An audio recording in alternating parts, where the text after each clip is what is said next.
In this tutorial, we're gonna see how to fix could not find recovery environment error on Windows 10 PC.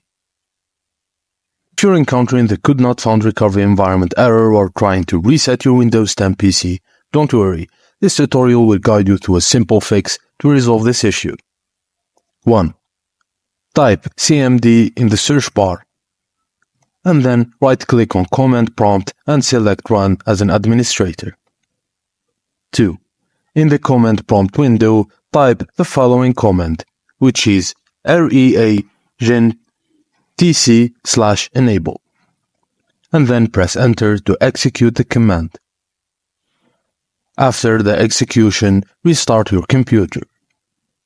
Once your computer restarts, try resetting it again and see if the error persists. Next, navigate to Settings, Update and Security, Recovery, and try resetting your PC. If the issue persists, you can create a recovery drive using USB flash drive. Plug in a USB flash drive and type Create Recovery Drive in the search bar.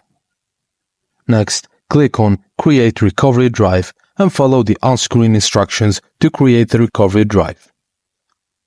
Once the recovery drive is created, you can use it as a backup recovery option. If you're still experiencing issues after trying the above steps, consider seeking further assistance from Microsoft support. And that's it, guys. Thank you for watching, and please don't forget to like and subscribe for more.